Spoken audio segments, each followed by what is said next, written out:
Bom dia, irmãos. Tudo bem com vocês? Alegria estar com vocês aqui. Irmãos, nós vamos, seguindo aí a nossa revista, hoje nós vamos ver a lição de número 5, que é Jonas, o missionário. Essa lição, esse tema aqui sobre o Jonas, ele é muito interessante, muito intrigante. E então nós vamos tentar passar aqui para os irmãos algumas coisas pegas da revista. Eu tentei incrementar algumas coisinhas aqui e nós vamos prosseguir então. Opa.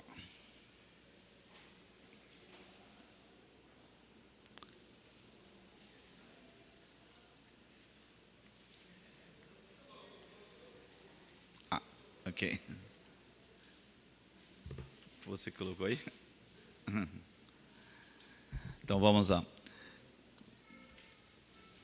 Então, irmãos, antes da gente falar propriamente do texto, que assim, o livro de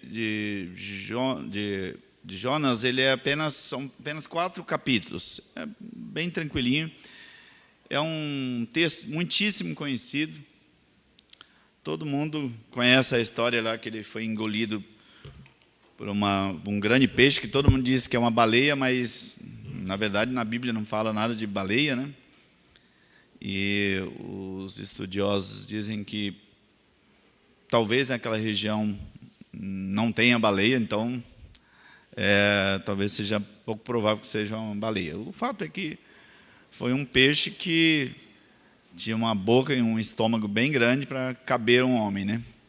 Foi uma coisa curiosa. Então, todo mundo vai lembrar desse episódio assim, bastante curioso, bastante esquisito até, né? Como Deus trabalhou na vida de um homem teimoso, de um homem desobediente, né? Mas antes a gente chegar lá, eu queria falar aqui de um contexto, porque no primeiro momento a gente já vai com bastante facilidade julgar o Jonas.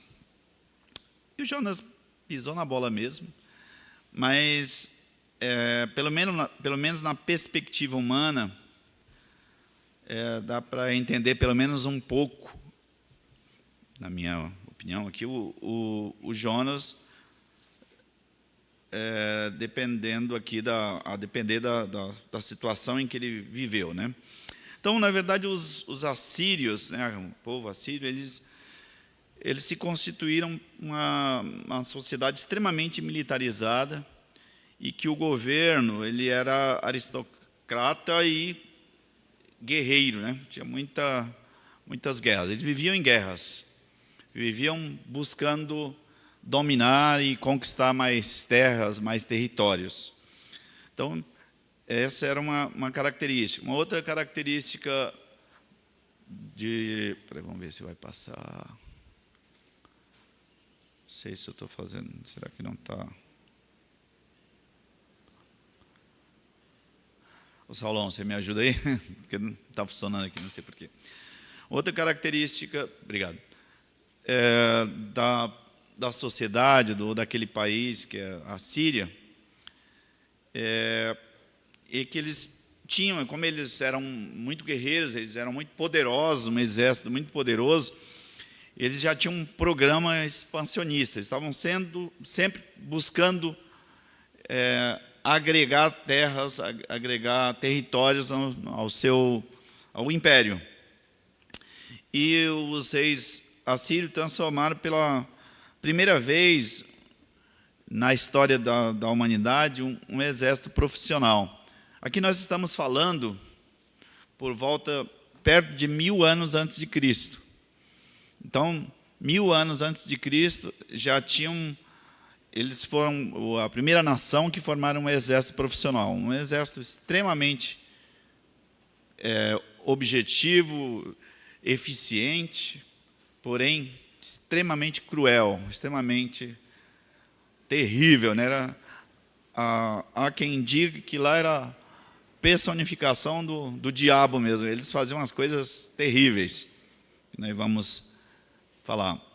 A outra questão que, graças a essa excelente organização militar, eles conseguiram se tornar o maior império da Mesopotâmia.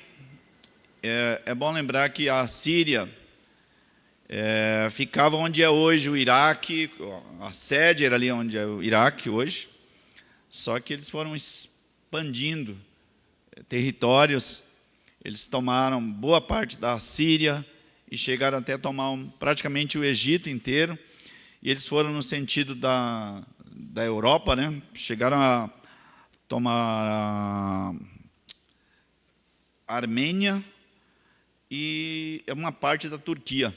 Então, vocês imaginarem o mapa, quem está mais ou menos familiarizado, é uma área territorial gigantesca. E tudo por conta desse poderio bélico, desse poderio militar. E era um exército extremamente temido. Pode passar o próximo, por favor, o último. Então, além dessa situação aí do poderio e da crueldade, eles eram extremamente idólatras. Na verdade, a vida na cidade de Nínive, ela estava intimamente ligada ao culto à deusa Istá, né, na verdade. E ela é a deusa da fertilidade e da guerra. Mas também eles adoravam várias outras divindades. Eu nem coloquei aqui para a gente não gastar tanto tempo. Vamos passar para o próximo.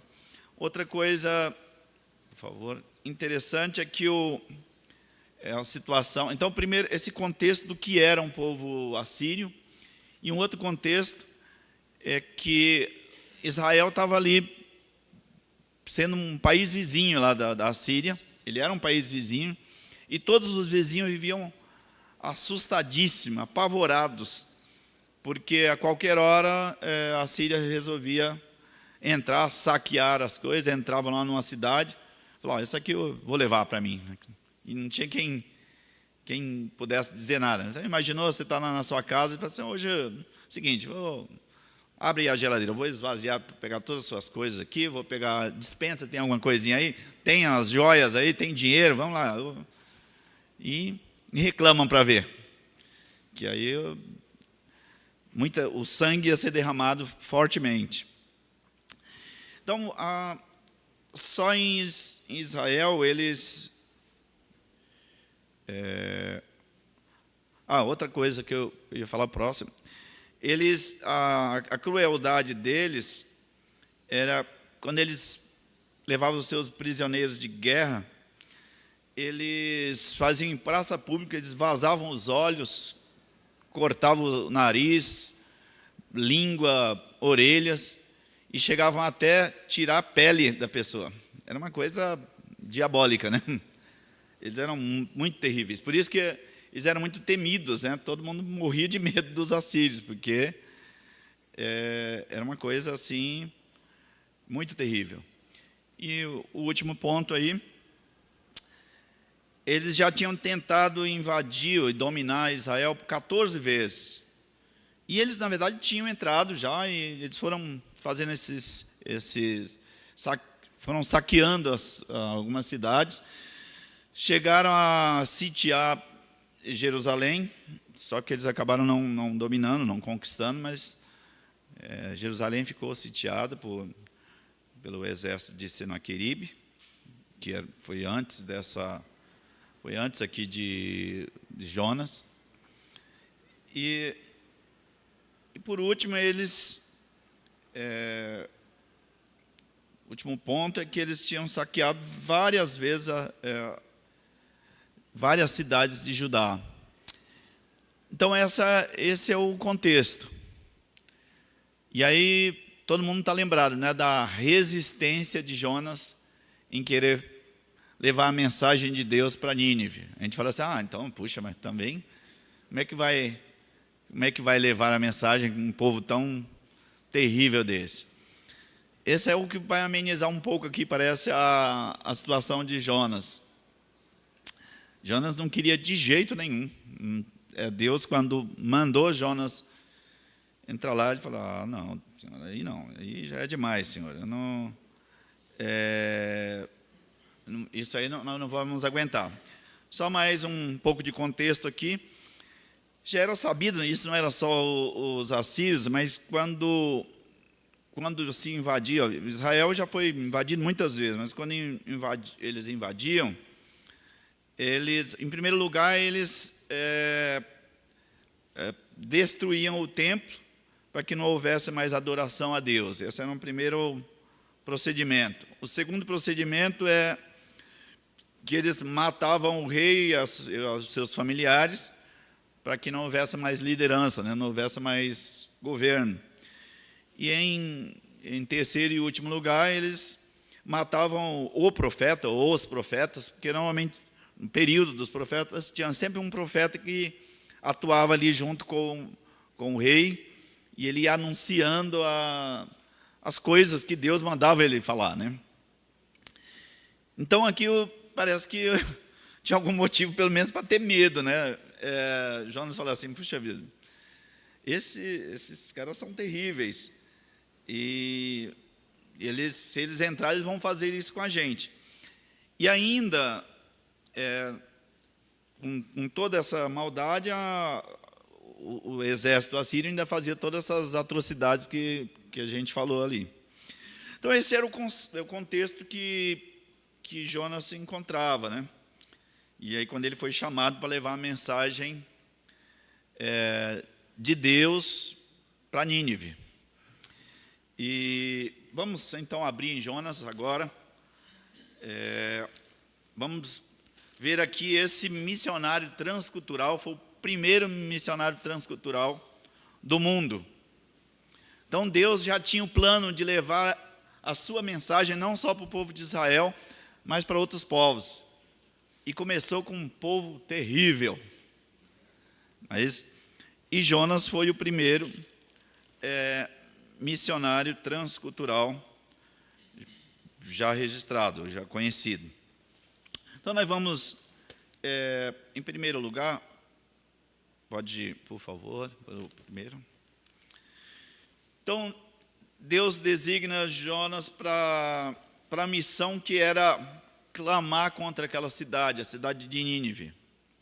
A cidade de Nínive era, além de ostentar vários palácios, várias edificações assim, exuberantes, jardins, várias coisas de altíssimo padrão, tinha uma população, para aquela época, muito grande, tinha 120 mil habitantes, Nínive, era bastante gente. Nos dias de hoje, com a população mundial do tamanho que é, uma cidade de 120 mil habitantes não é assim grande, mas naquela época, uma cidade com 120 mil habitantes era realmente bastante grande. E Nínive era essa grande cidade. Então, Deus fala aqui, se a gente já olhar aqui no primeiro versículo, diz o seguinte: veio a palavra do Senhor a Jonas, filho de Amitai, dizendo, versículo 2, dispõe-te, vai à grande cidade de Nínive e clama contra ela, porque a sua malícia subiu até mim. A sua malícia, a sua maldade,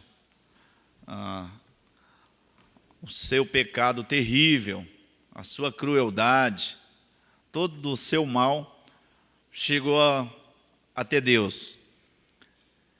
E quando a gente lê esse texto, fala assim, não, vai lá e fala contra essa cidade. Assim, parece que está fácil, né? Porque Jonas já queria mesmo que eles se dessem mal, então é só chegar lá e falar contra eles que estava tudo certo. Só que o que a gente não pode esquecer, e Jonas sabia muito bem disso, que a intenção do Senhor era dar a oportunidade para o povo se converter. E é por isso que eu e você estamos aqui na terra, fomos chamados pelo Senhor para falar da palavra do Senhor por onde quer que andemos.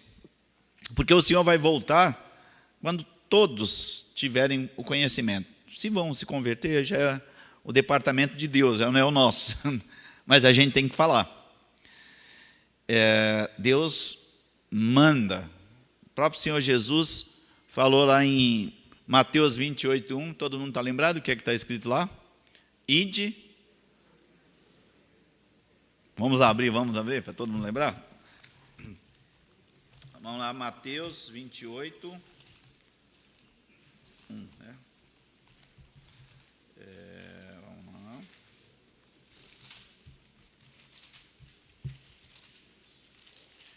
Esse ide. Não, eu falei.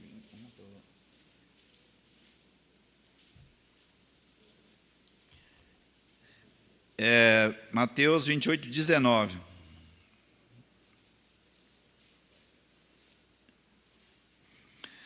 Ide, portanto, vamos lá ler juntos, vamos lá? Mateus 28, 19. Ide por todo, fazei discípulos de todas as nações, batizando-os em nome do Pai e do Filho e do Espírito Santo. Quem começou isso foi Jonas, que Deus mandou ele ir pregar para uma nação que era bem grande. E é interessante que na Síria, em Nínive, era uma cidade muito internacional, tinha gente de várias partes do mundo, como tem hoje as grandes cidades, São Paulo, Nova York, Tóquio, Berlim, sei lá, Paris e assim por diante. Hoje em dia está tudo muito fácil dos povos se juntarem, né? Mas naquela época era muito mais difícil, mas em Nínive tinha muita gente de vários lugares. E parece que tem um propósito interessante aí. Deus começa esse trabalho das missões transculturais já numa cidade que era a mais pujante daquela época, era a grande potência daquela época. E aí ele mandou Jonas, vai lá e prega e fala. E é curioso que ele fala assim, vai à grande cidade e clama contra ela. O que é esse clamar contra aquela cidade? É dizer, olha, já era, vocês não tem jeito mesmo.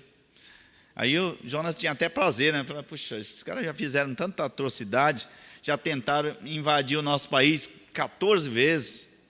Ficou fácil para mim, é só chegar lá e falar para eles que eles estão mortos, já era, acabou. Só que o que Jonas sabia, que esse mesmo Deus, esse mesmo Jesus, que é o Deus Filho, que deu a ordem da gente ir pregar por toda parte, por todas as nações, e nesse caso eram as nações, a nação lá dos assírios e os estrangeiros que lá estavam, o Deus que é misericordioso, ele transtorna a mente e o coração. Ele converte a mente e o coração do homem, da mulher e da criança. E o que Jonas mesmo estava apavorado era de Deus fazer isso, porque ele simplesmente odiava. Essa é a verdade. Jonas tinha um ódio mortal, cruel por aquele povo. Ele detestava, ele não queria nem ouvir falar daquele povo. E aí Deus manda justo ele ir para lá. Mas ele era o profeta. E é assim, curioso, mas será que Jonas ia entrar num perigo, né, de entrar naquela cidade? Será que ele não poderia ser morto? Só que tem uma coisa bastante curiosa também sobre essa questão dele entrar lá, que apesar dos assírios serem muito cruéis, como eles eram muito religiosos, ainda que com bastante idolatria, mas para profetas que entrassem lá, tinham um passe livre. Então, apesar disso, Jonas podia ir lá. Ele não corria assim perigo. no primeiro momento. Mas, só que aí o que aconteceu? Deus falou, podemos passar para o próximo, por gentileza. Aí Deus falou, vai lá e fala para eles se converterem. Se eles não se converterem, vai ficar complicado para eles, eles vão morrer. Nós vamos destruir a cidade.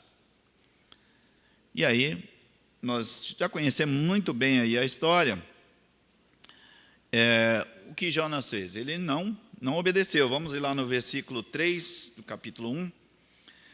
Jonas se dispôs, mas para fugir da presença do Senhor, para Tarsis. E tendo descido a Jope, achou um navio que ia a Tarsis, pagou, pois, a sua passagem e embarcou nele para ir com eles para Tarsis, para longe da presença do Senhor. Pode dar uma passadinha, por gentileza? Mais dois, já pode ir direto. Eu procurei fazer aqui eu trouxe aqui uma imagem, não sei se dá para enxergar aí, irmãos, mas, assim, Jonas, ele queria se afastar da origem, na verdade era do destino, né? Eu coloquei do destino original, na verdade, que era Nínive, e ele quis ir para bem longe, fazendo uma continha aí dos 3.778 quilômetros, que era de Jerusalém até Tarsis, e mais os 885 de Jerusalém até Nínive, era 885 quilômetros. E para ir até Tarsis, que era na Espanha, 3.778, isso dá 4.663 quilômetros. Aí, assim, foi um pequeno desvio, né? Era só para... Aquele foi para ir para cá ali, ele foi para lá. Ele falou assim, não vou de jeito nenhum. E na Síria, com esses caras, não vou não, Senhor. Não quero de jeito nenhum isso. Aí, se a gente for... Eu procurei também fazer uma... Pode ir, não posso? Essa era a primeira, eu não sei se vai dar para ver essas imagens, estão bem ruinzinhas assim, mas a Nínive, atualmente é a cidade de Mossul, é ali na região, né? Porque a Nínive mesmo ela foi destruída, é a cidade de Mossul no Iraque. Jerusalém praticamente não mudou nada do que era naquela época, só ficou um pouco maior talvez. Então, esses 885 quilômetros era em linha reta aqui, né? Na verdade, a estrada não vai, só se ele fosse de avião, né? Mas naquela época não tinha. Mas em linha reta seria isso. Pode passar o próximo, por favor. E aí, o que ele fez? Primeiro momento, ele saiu de Jerusalém e foi até Jope, que hoje é essa cidade chamada de Jafá, que é na verdade, é um porto chamado Jafá que fica em Tel Aviv. Na verdade, fica numa periferia, no litoral, em Tel Aviv. E ela, na verdade, antigamente não era Tel Aviv, que chamava Jope, e dá 52 quilômetros de Jerusalém. Aí ele foi até lá para depois... Pode passar, por favor? Para depois pegar a embarcação. Aí eu tentei fazer aqui uma pequena imagem, que é Jope, que continua sendo um porto, e vocês, não sei se dá para ver aí na foto, mas as embarcações não são muito grandes, né? É um porto pequeno. E assim, os caras são bastante corajosos, né? Para ir para a Europa, passando ali no Mediterrâneo, depois no Mar Negro, para chegar, é bastante perigoso, né? Mas eles... Era o que tinha na época. E aqui em Tarsis, que atualmente chama San Luca de Barrameda, né? Na Espanha. Também é um porto mais esportivo, né? Mas não é um porto de carga ou de passageiros, é mais para para questões de deporto, né, de esporte, né? Mas essa foi a trajetória. Só que aí deu bastante ruim, né, no meio do caminho. Agora pode passar, por gentileza. Depois que todo mundo conhece a história, eu vou só falar aqui rapidamente, porque também nosso tempo é curto. Quando ele embarcou, ele queria realmente tentar fugir da presença do Senhor. E ele foi uma certa ingenuidade, né? E ele sabia disso, mas ele estava tão cego para querer fugir, que ele esqueceu de quem era Deus. Vamos abrir lá no Salmo 139, só para a gente lembrar de uma coisa aqui, que eu sei que todo mundo também sabe, mas vamos dar uma olhadinha. Salmo 139.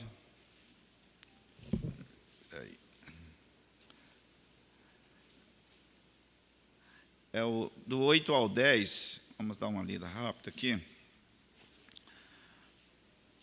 Diz o seguinte: se subo aos céus... primeiro, vou começar no 7, tá? Para onde me ausentarei do teu espírito? Para onde fugirei da tua face? Se subo aos céus, lá estás. Se faço a minha cama no mais profundo abismo, lá estás também. Se tomo as asas da alvorada e me detenho nos confins dos mares, ainda lá me haverá de guiar a tua mão, e a tua destra me susterá. Então, não adianta, é uma ingenuidade, né, querer fugir da presença de Deus. Deus é onipresente, onisciente, Ele sabe onde a gente está. E ele, talvez, nessa tentativa, ele não queria falar com ninguém. Quando ele pagou lá a passagem em Jope, ele foi lá para o porão, lá onde ficam as cargas e, às vezes, os animais. Ele ficou lá e foi dormir.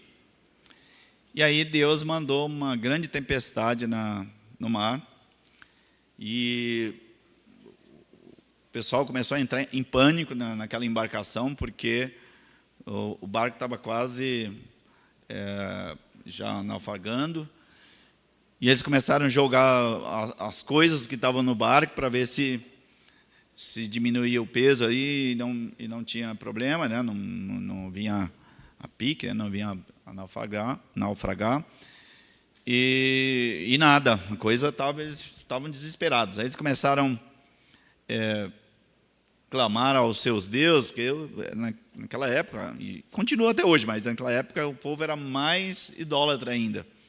Começaram a clamar para os seus deuses e tal. E aí, de repente, o capitão lá do navio desceu lá no porão, está lá o Jonas dormindo aqui, né? Talvez estivesse até roncando aí, talvez tenha chamado a atenção dele.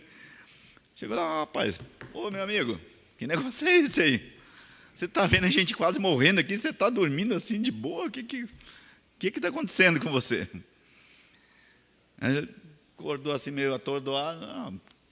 Tranquilão, vamos lá, começa também a fazer oração, clamar ao teu Deus, quem sabe Ele escuta, né, a tua oração e a gente não perece.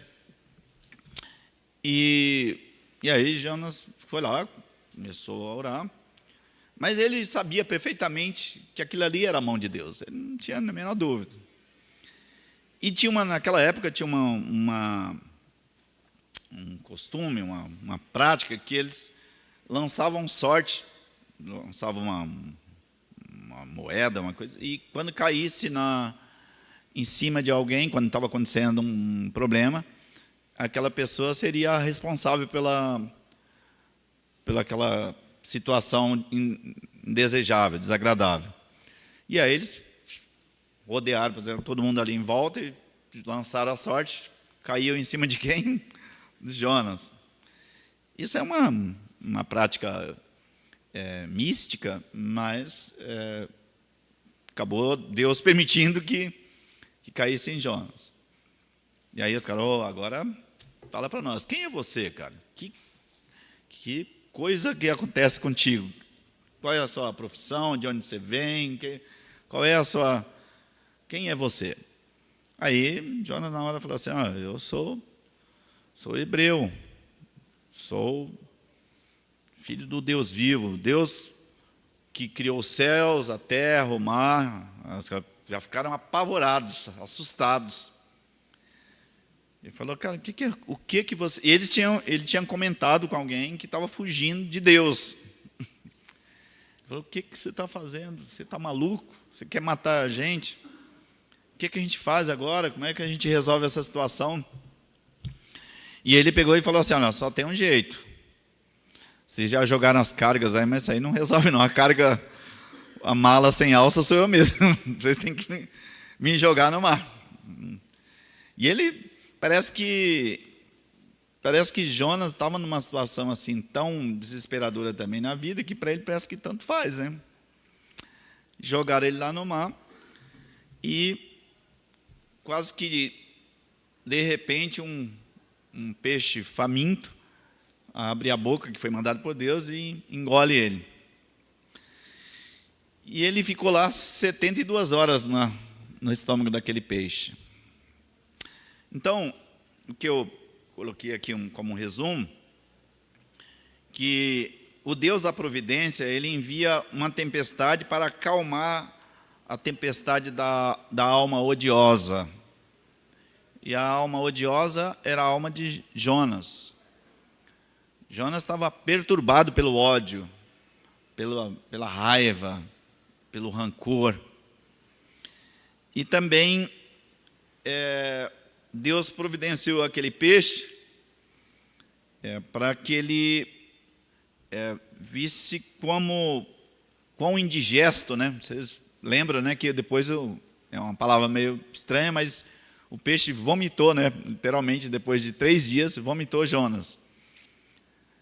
Gente que se compromete com a desobediência, que se compromete com a amargura, com o ódio, é bastante indigesto, né? Até para um peixe, né? E ele estava lá dentro, e Deus, na verdade, estou falando isso só uma maneira da gente tentar lembrar bem do tema, mas, na verdade, foi Deus que mandou, né? Providenciou tudo, providenciou a tempestade e providenciou o peixe. E não foi por acaso, quando jogaram Jonas lá no mar, o mar se acalmou, ficou tudo tranquilinho. E os homens ficaram apavorados. Senhor, começaram já a ficar muito temerosos. Será que Deus vai cobrar de nós o sangue desse homem que nós jogamos no mar? Como é que vai ser? Mas o fato é que tudo aquilo era providência de Deus. E Jonas, então, foi consumido ali, né? Pelo menos foi engolido por aquele peixe. E aí isso nos faz fazer algumas perguntas. O que Deus, qual a intenção de Deus com tudo isso? Nós já sabemos, né? Nós já conhecemos a história, nós já sabemos. E quando Deus também coloca a gente em situações, ou permite, é bom a gente lembrar que tem a vontade permissiva de Deus e a vontade decretiva de Deus. Tem hora que Deus decreta que aconteça algo na nossa vida, que tem propósito também. Mas tem hora que não é um decreto, mas Ele permite que certas coisas aconteçam, que a gente nem entende. A gente começa a questionar, por que acontece isso comigo e o fulano, a gente quer sempre comparar, né? O fulano lá é um mala, né? É isso, é aquilo, e parece que está tudo bem com ele, com ela, e comigo que está acontecendo isso. Que sirva ao Senhor, e etc. Só que sempre tem propósito, e a gente tem que pensar nisso, e ter o temor do Senhor. Entender o que o Senhor quer falar conosco, porque Ele sempre tem o que falar. Deus não fala à toa, Ele tem sempre propósito para nós. Então, a pergunta que foi até proposta pela revista é: o que Deus está dizendo, ou o que Deus quer dizer? Pode ir para o próximo, por gentileza. Então, eu percebo os planos de Deus para a minha vida e me disponho, fico disposto a cumprir esses planos, ou eu quero escapar, quero fugir? Não, Senhor, isso é demais para mim, não dá não. Ou, não, deixa eu escolher aqui. Isso não, peraí, Senhor, você deve estar de brincadeira comigo, isso aí não dá para mim não. Apresenta outras opções aqui, eu quero um menu de opções. A gente é assim meio exigente, né? A gente às vezes quer fazer isso. Uma outra pergunta que vem, outro ponto que vem, as tempestades e aflições que aparecem na minha vida, na nossa vida, elas são só tempestades que devastam, ou são motivos, e são motivos para eu reclamar, ou são para corrigir ou para me despertar de algo? A gente talvez tenha que tentar responder essa pergunta quando as tempestades vêm na nossa vida. A gente fica muitas vezes atônito, a gente não sabe por quê, né? Não sei se algum de vocês, acho que quase todo mundo já passou por isso, que tem momentos na vida da gente que acontece uma coisa atrás da outra, né? A gente parece que está sendo empurrada a cabeça da gente dentro da água, a gente está quase morrendo ali sem ar, e respira e empurra de novo. Já aconteceu com vocês isso? Pois é, isso acontece com a gente. E aí, nessa hora, é o momento da gente refletir, da gente perguntar: Senhor, o Senhor está querendo que eu aprenda o quê? O Senhor está querendo me alertar sobre o quê? Para a minha vida, para a minha trajetória. Ou o Senhor está querendo que eu me corrigir em quê? No que eu preciso ser corrigido?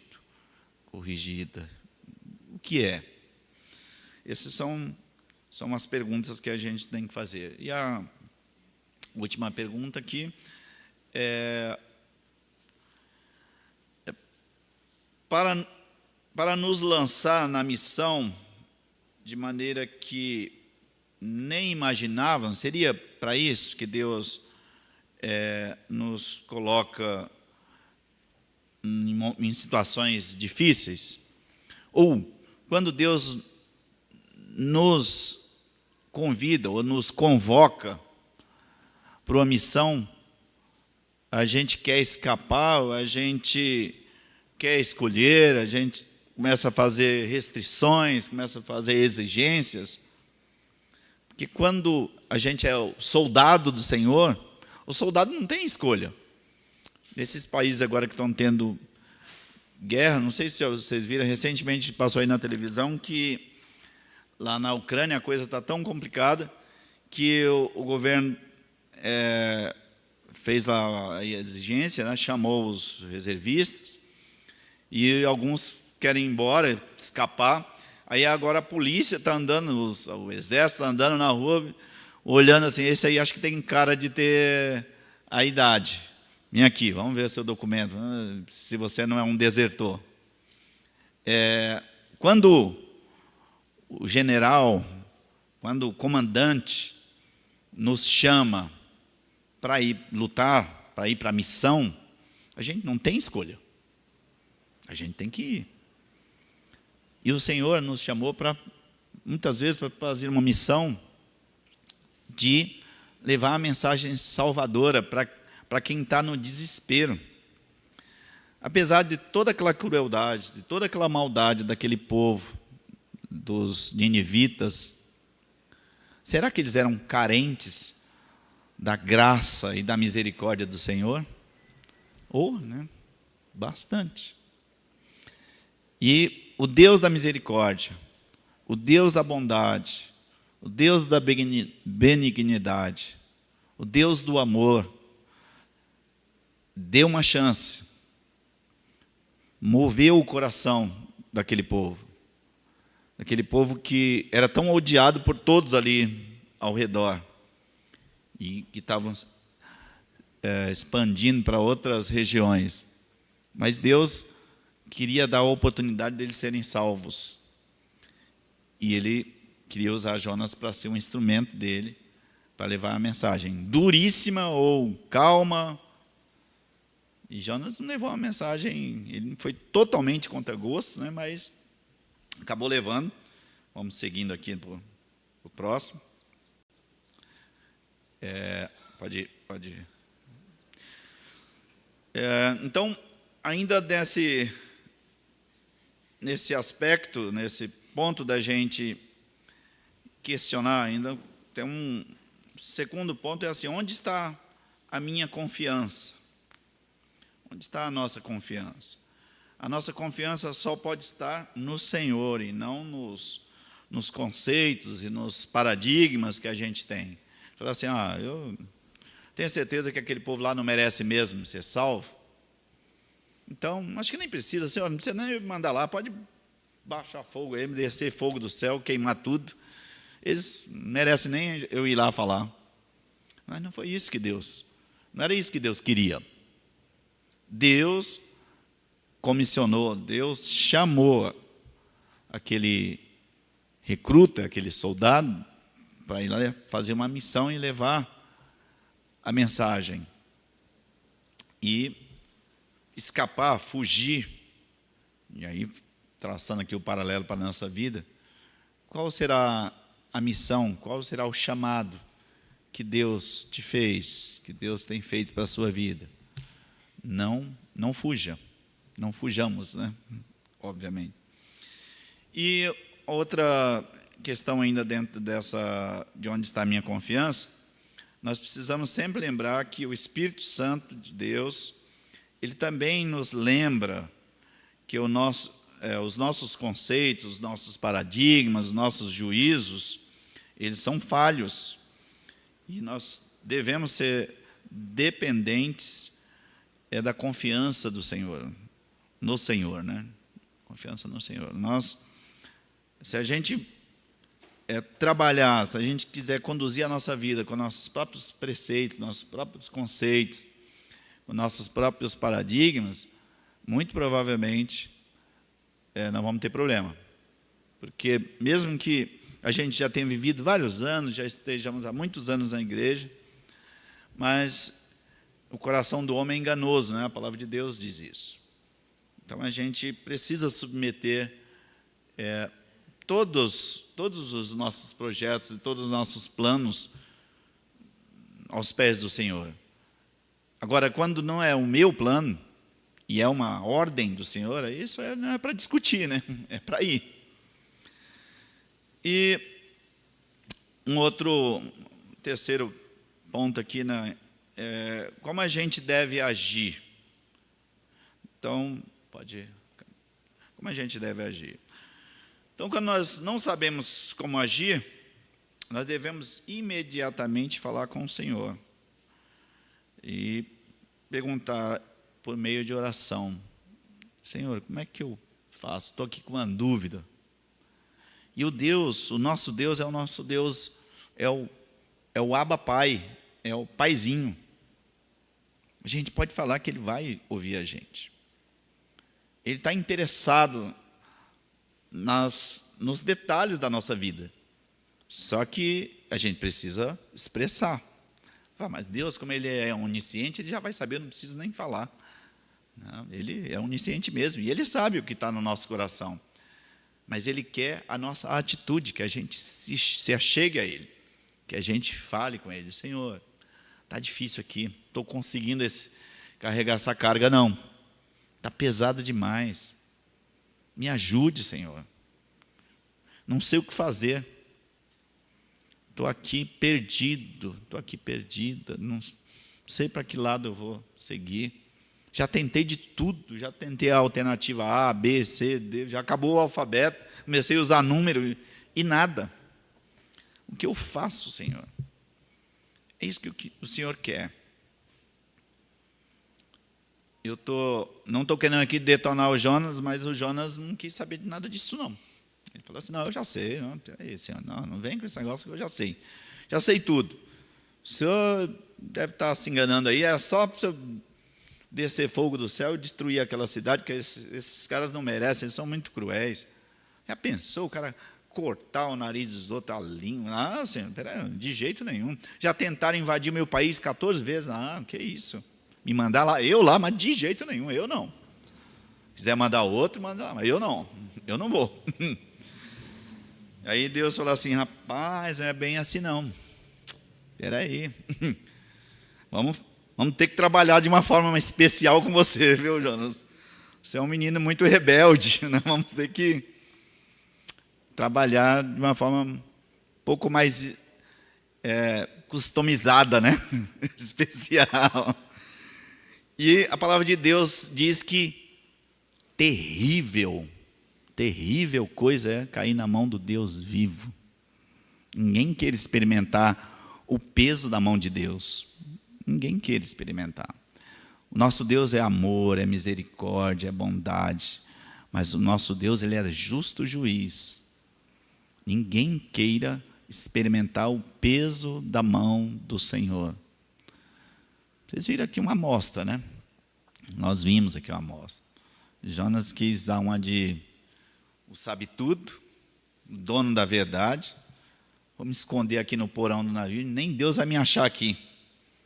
Ele falou, não, eu só domino o mar. Você vai ser achado sim. Aí joga no mar. Não esquenta não, que a gente vai dar um jeito de arrumar um peixe bem grandão para engolir você.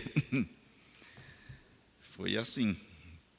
Então, a gente precisa, por favor, se achegar ao Senhor. Então, a oração ela é, antes de tudo, uma manifestação da nossa dependência ao Senhor. E é uma manifestação onde nós demonstramos a nossa sinceridade. E esse comportamento diante do Senhor, ele nos ouve, quando a gente se comporta desse jeito. E aí foi assim que Jonas percebeu que quando ele estava numa situação assim, complicadíssima, quando Deus precisou lançar a mão do plano B, para ele prestar atenção que quem tem um domínio das coisas mesmo é Deus, quem é onisciente mesmo é Deus. Aí foi que a coisa mudou um pouco de figura. Vamos lá no capítulo 2, versículo 2. Deixa eu pedir. Desculpa, eu nem dei oportunidade para ninguém, fui falando. Por favor, falem.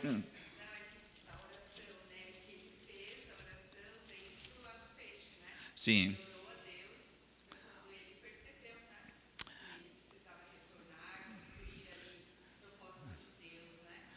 Exatamente. Exato. Então ele teve 72 horas para meditar lá, para ficar pensando na vida. Sim, por favor. Muitas vezes aquilo que nós imaginamos ser uma tragédia em nossas vidas, Deus só Exatamente. foi jogado no mar, Pois é. foi afogado. Não tinha como voltar. Não dava. Até nesse sentido, Deus é misericordioso. Exato. O afogamento e levou de volta. Pois é.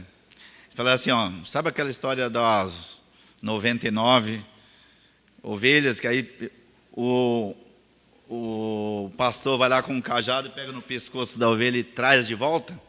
É mais ou menos isso. Você tem toda a razão, André. O Senhor, ele usa todos os métodos disponíveis, e os métodos que ele tem são infinitos. O que for mais viável ali no momento, ele usa.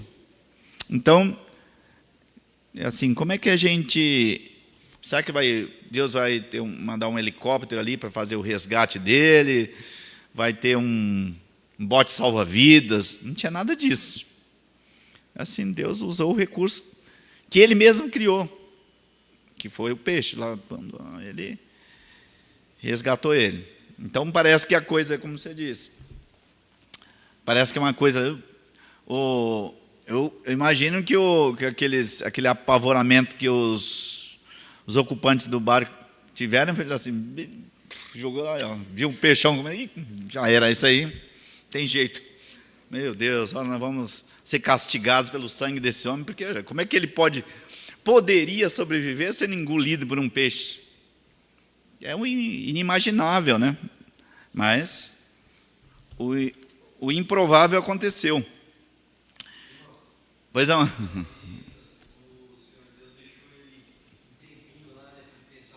Pois é, medita aí, rapaz, 72 horas, né? Fica aí tranquilinho, pensando na vida. Não é fácil não, rapaz. Eu fico pensando, você imaginou se fosse um de nós, como é que seria esse negócio, hein? Eu fico aqui pensando, meu Deus do céu, sei lá, acho que eu já ia ficar apavorado lá dentro, já ia ter um infarto, sei lá o que ia acontecer comigo. A coisa é complicada, viu? É tensa, você ficar lá dentro de um... Eu imagino que não tenha luz lá dentro, é uma escuridão, como é que é aquele estômago, aquela, sei lá, uma textura pastosa, sei lá como é que é, gelatinosa, sei lá. E o cheiro não deveria ser assim tão agradável, né? E aí vai, né? Você vai pensando nas situações.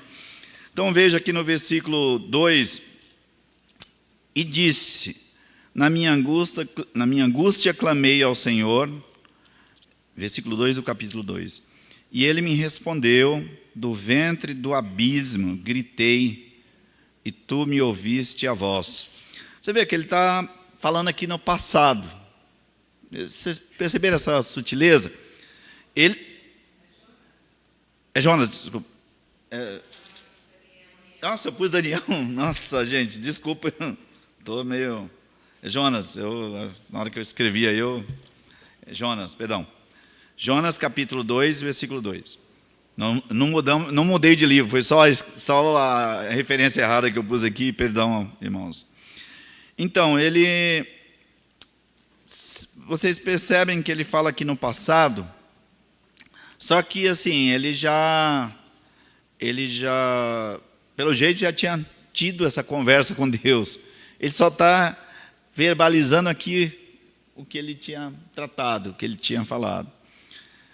E aí no versículo 3 ele fala, lá no versículo 7, melhor falando, quando dentro de mim desfalecia a minha alma, eu me lembrei do Senhor, e subiu a ti a minha oração, no teu santo templo. Ou seja, ele falou assim, olha Senhor, eu reconheci a minha fragilidade, a minha impotência, aí eu clamei a ti. Nosso tempo está acabando, eu vou só dar uma pequena acelerada aqui. Vamos lá, por favor. Então, o Senhor, Ele quebranta até mesmo o coração o coração mais amargurado, mais orgulhoso, mais preconceituoso. Que para nós, Jonas foi preconceituoso, né? Ele falou assim, eu pregar para assírio? Não, eu sou povo de Israel, eu sou judeu. Sou povo de Deus, vou pregar para assírio? Não vou nada, de jeito nenhum. E aí, egoísta, não, a salvação é para nós, os judeus, não é para essas pessoas terríveis. Desobediente, teimoso, e aí tem um monte de outros adjetivos que a gente pode colocar aqui. O nosso Deus, Ele pode quebrantar qualquer um desses corações. Então, Jonas, depois de 72 horas, ele refletindo dentro do peixe, deve ter falado muitas vezes com Deus. Nós o que temos registro aqui no versículo 9, no capítulo 2, versículo 9, de Daniel, tá? De Jonas, não é de Daniel, tá? Diz, olha, está vendo, eu errando de novo aí, desculpe. Então ele diz, mas com a voz de agradecimento, eu te oferecerei sacrifício que votei, e o que votei, pagarei. Aqui não está escrito qual foi o voto que ele fez. Há quem, os estudiosos aí, os de teologia, dizem que havia um um procedimento para quem era profeta, que ele tinha que fazer uns votos, e isso tinha que ser feito em público. Mas também há uma outra linha de raciocínio que, na verdade, lá no peixe, quando ele estava no desespero, ele pediu socorro ao Senhor e ele fez votos. Ele falou: Senhor, se eu sair daqui, eu vou fazer isso, vou fazer aquilo, que no texto bíblico não está escrito. Ele só está dizendo que fez votos e ele vai cumprir com aquilo que ele fez. E muitas vezes a gente faz votos e não cumpre, né? Mas ele está dizendo que vai cumprir. Então ele não deveria ser necessário, mas às vezes a gente precisa ser moído, espremido por Deus para que sejamos quebrantados. Eita, nós já vamos acabar aqui. Por favor, o próximo, só mais uns minutinhos aqui, irmãos, que eu vou terminar. Então, depois dele ser vomitado pelo peixe, Jonas aparentemente se dispõe a fazer a vontade do Senhor. Mas a mágoa, o ódio, a ira que Jonas tinha dos ninivitas era uma parte assim intocada no seu coração. Ele não queria mexer nisso. E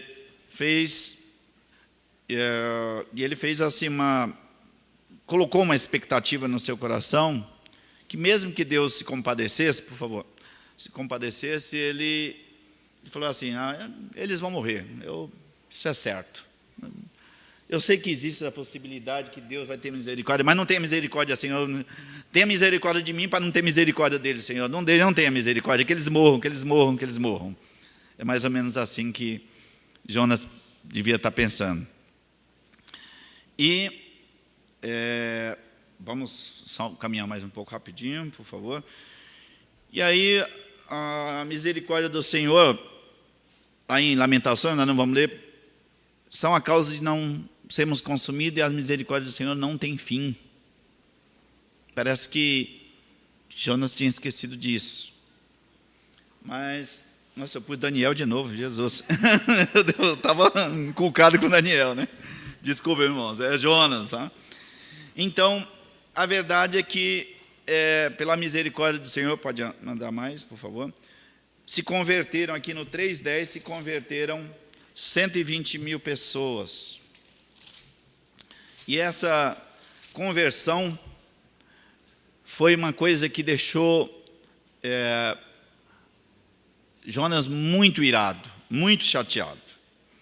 E aí ele vai falar com o Senhor, e essa fala com o Senhor, ele dá uma bronca no Senhor. Vamos lá no capítulo 4, quando ele diz assim, com isso desagradou-se, versículo 1, desagradou-se Jonas extremamente e ficou irado.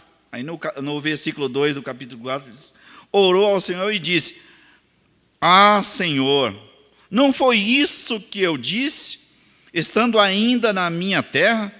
Por isso me adiantei fugindo para Tarsis, pois sabia que és Deus clemente e misericordioso e tardio em irar-se, e grande benignidade, e que te arrependes do mal. Peço-te, pois, ó Senhor, que tire minha vida, porque melhor é morrer do que viver. Aí diz, você vê que o ódio no coração de Jonas estava tão grande, que depois que o peixe vomitou ele lá, que ele era tão indigesto que vomitou ele lá na terra, e ele foi lá para, finalmente, foi obedecer o que Deus tinha mandado ele fazer, e ele foi com aquela vontade, em 40 dias Nínive vai ser destruída, viu? Fique sabendo aí. 40 dias Nínive vai ser destruída. Era 3 dias para poder passar em todas as ruas de Nínive, que nem o caminhão do ovo, do produto de limpeza. Vai lá. Nínive, em 40 dias vocês vão morrer, vai ser destruída.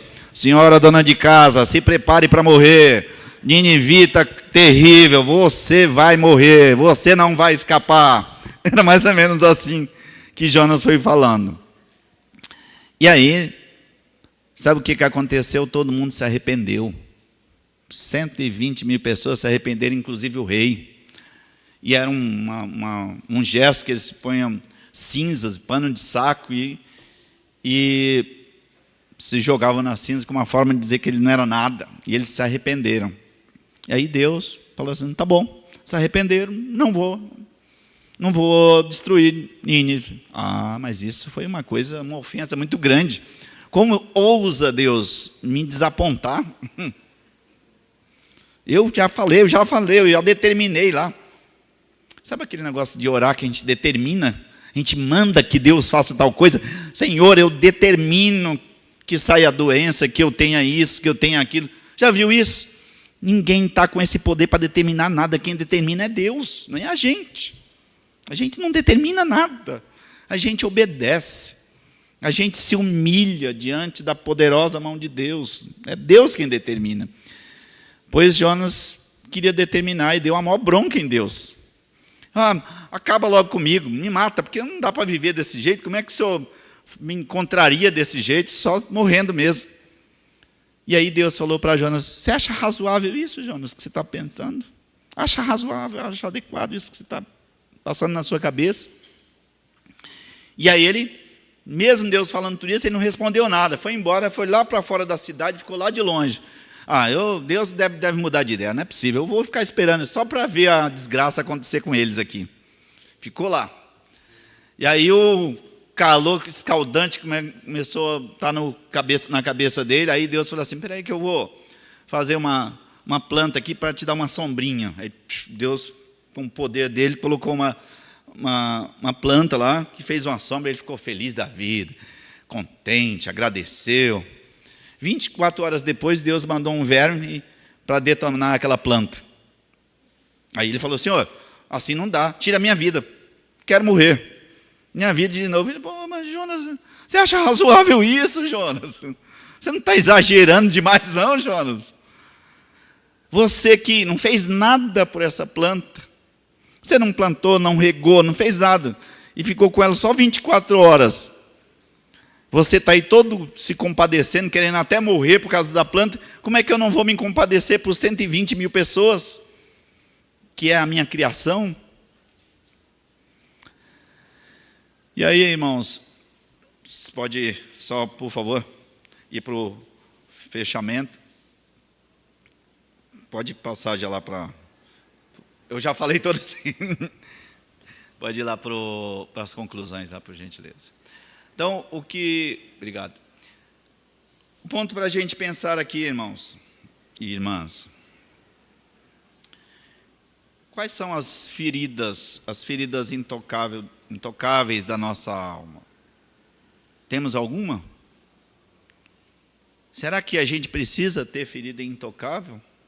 Será que tem alguma ferida que Deus, que é o Criador de todas as coisas, o Deus da misericórdia, o Deus que salvou o povo de Nínive, aquele povo cruel, terrível, idólatra, Ele não pode sarar a sua ferida se Ele quiser. Não porque eu determinamos, mas porque Ele quer. Ele pode, mas você e eu precisamos clamar. Precisamos nos submeter debaixo da potente mão de Deus. É isso que a gente precisa fazer. Então, esse relato apresentado, falado aqui, demonstra a misericórdia de Deus para aquele povo tão terrível. E a missão que Deus determinou para Jonas, Jonas pulou fora e ainda fez essas loucuras todas aí que nós vimos. O texto bíblico não fala como é que foi o desfecho. A última fala que o texto traz aqui é quando ele teve esse segundo ato de loucura, pedindo para morrer por causa da planta. E aí Deus aborda de novo, ele fala assim, ô Jonas, você acha razoável isso que você está querendo? Se não dá, você está doido para querer se matar, mas eu quero te salvar. Aí não se sabe se a conversa continuou, mas o texto bíblico aqui não traz, não sabemos o desfecho. Mas a gente pode pensar em que desfecho a gente pode ter para a nossa vida quando a gente tem as questões que a gente seleciona como intocáveis ou intocadas. Não tenhamos questões intocadas. Deus visita o mais profundo do nosso ser, da nossa alma. Aquilo que é proibido, que não pode ser falado. Com Deus pode. Com Deus eu posso, com Deus você pode falar. E Ele pode transformar. Então, irmãos e irmãs, eu apenas queria deixar essa meditação e essa conclusão para a gente pensar e lembrar que o Deus que salvou a minha vida e a sua vida é o Deus que tem misericórdia sem fim. É o Deus que se importa com a sua unha encravada. É o Deus que se importa com todos os detalhes da sua vida, da minha vida. E não adianta a gente querer dar ordens para Deus. Não adianta a gente querer dizer o que Deus tem que fazer. Deus é que sabe o melhor, a gente não sabe de nada. A verdade é essa. Que o Senhor nos ajude. Que o Senhor nos faça aprender com Ele mesmo, pela sua misericórdia, né? Deus abençoe o dia de vocês.